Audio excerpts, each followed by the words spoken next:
আসসালামু আলাইকুম, welcome to my new blog. আশা করি আপনারা সবাই ভালো আছেন। আলহামদুলিল্লাহ, আমিও ভালো আছি। নতুন আরেকটা ভিডিও নিয়ে আপনাদের মাঝে হাজির হলাম আমি, জুনায়েদ হোসেন জুয়েল। আজ 14ই আগস্ট, রোজ বুধবার। এখন সময় সন্ধ্যা 6টা 10। আমার অফিস ছুটির পর আমি এখন যাচ্ছি অনন্যার সামনে যাই দেখি কখন যাত্রী পায়। তো আপনার সাথে থাকুন আর দেখতে থাকুন ভিডিওটা। আলহামদুলিল্লাহ, অনন্যা আসার 15 মিনিট পর একটা যাত্রী আসে, আর এই যাত্রীটা যাবে গুলশান 1-এ।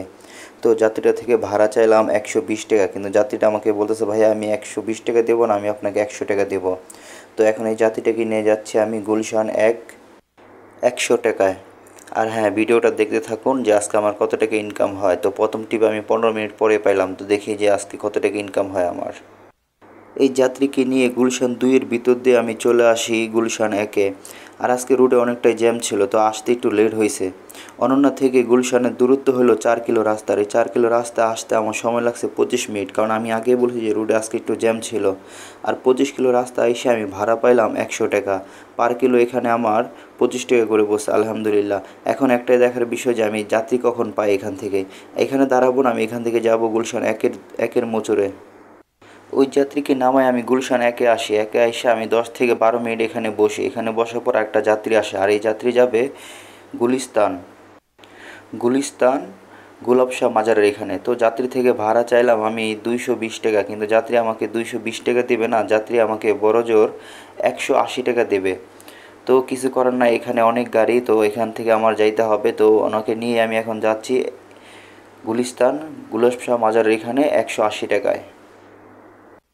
আর হ্যাঁ, আপনাদের কাছে আমার ছোট্ট একটা রিকোয়েস্ট, যারা ভিডিওটা দেখবেন প্লিজ একটু পুরো দেখার চেষ্টা করবেন, কারণ এই এতদিনে যে দেশের অবস্থা, এই অবস্থার জন্য ভিডিও আপলোড দিতে পারি নাই। আর সেই জন্য মানে চ্যানেলের 12টা বাজে গেছে। তো প্লিজ সবাই একটু সহযোগিতা করুন। এই যাত্রীকে নিয়ে নাবিস্কো হয়ে মগবাজার ফ্লাইওভার দিয়ে কাকরাইল দিয়ে সোজা চলে আসি গুলিস্তান গোলাপশাহ মাজারের সামনে।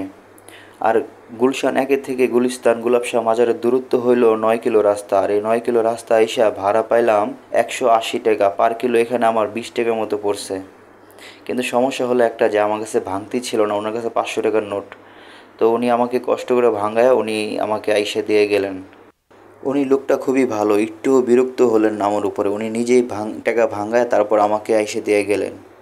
আসলে সব মানুষ এক হয় না, এটাই আসলে বাস্তব কথা। অনেকে দেখা গেছে কি ভাঙতি না থাকলে মানে বোরিং হয়।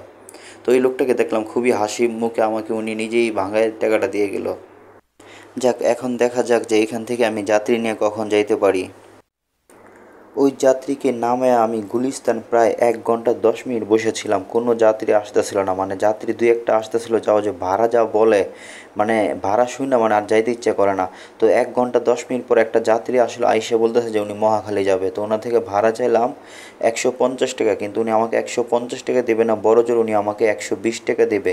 তো যেহেতু আমি 1 ঘন্টা 10 মিনিট ওখানে বসেছিলাম, তো আর উপায় না পেয়ে এই যাত্রীটাকে নিয়ে আমি যাচ্ছি এখন মহাখালী 120 টাকায়। এই জাতিকে নিয়ে আমি কাকরাইল মোড় হয়ে মগবাজার ফ্লাইওভার দিয়ে সোজা চলে আসি মহাখালী বাস স্ট্যান্ডের সামনে। আর গুলিস্তান থেকে মহাখালী বাস স্ট্যান্ডের দূরত্ব হলো 7.5 কিলো রাস্তা।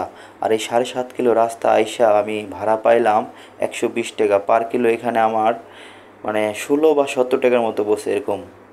আর আসতে আমার সময় লাগছে মাত্র 20 মিনিটের মতো।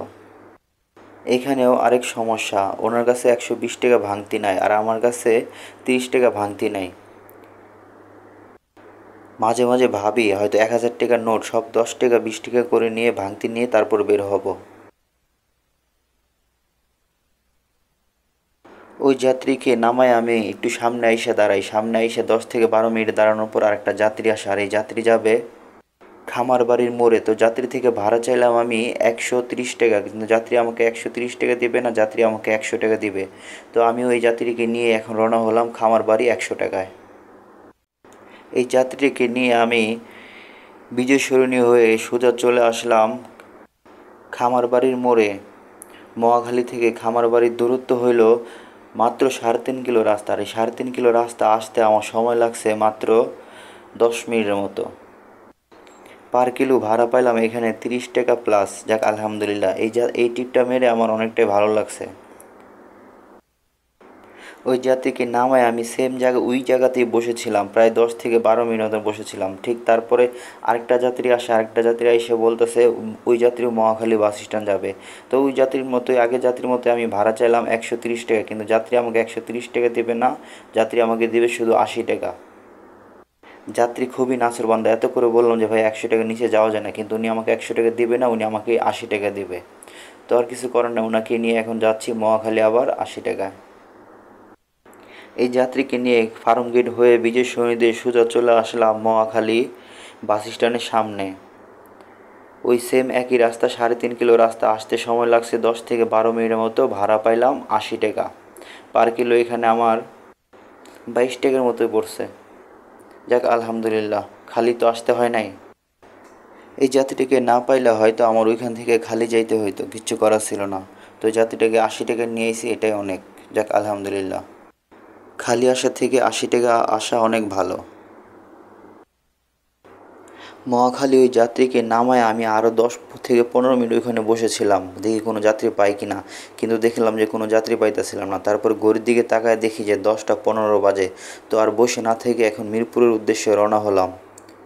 তো চলুন আজকের ইনকামটা আমি আপনাদেরকে বলে দিই যে আজকে কত টাকা ইনকাম করলাম। অফিস থেকে বের হয়েছিলাম 6টা 10, আর আমি এখন রওনা দিলাম 10টা 15-তে, তার মানে অলরেডি 4 ঘন্টা, 4 ঘন্টা প্লাস। তো এই 4 ঘন্টা রোডে থেকে আমি আজকে গাড়ি চালাইছি প্রায় 27 কিলো, আর এই 27 কিলো গাড়ি চালায় আজকের আমার ইনকাম হলো 580 টাকা। তো 580 টাকা ইনকাম করতে গিয়ে আমার 27 কিলো গাড়ি চালাইতে হয়েছে। আর এই 27 কিলোর গাড়ি যদি তেলের টাকা মাইনাস করেন, তো এখানে আপনি 80 টাকা তেলের টাকা মাইনাস করতে পারেন। যদি তেলের টাকা 80 টাকা বাদ দেন, তাহলে এখানে আমার আজকে 500 টাকা টিকতেছে। আমি এর আগের যে ভিডিওটা দিছি ওটাতেও 580 টাকা মারছিলাম, তো আজকে আমি 580 টাকা মারতেছি। 2 দিন বের হলাম, 2 দিনই 580 টাকা করে মারলাম। তো যা হয়েছে আলহামদুলিল্লাহ, যা হয়েছে আল্লাহর কাছে এটাই নিয়ে শুকরিয়া আদায় করতে হবে, কিচ্ছু করার নাই। তো ভাইয়া ভিডিওটা কার কেমন লাগছে তো অবশ্যই কমেন্ট করে জানাবেন। ভিডিওটা ভালো লাগে একটা লাইক করে দেবেন। আর যদি আপনার কোনো ভাই ব্রাদার রাইড শেয়ার করতে চায়, তো অবশ্যই ভিডিওটা তাদের সাথে শেয়ার করতে পারেন। তো আজকের মতো এই পর্যন্তই, ভালো থাকবেন, সুস্থ থাকবেন, আসসালামু আলাইকুম।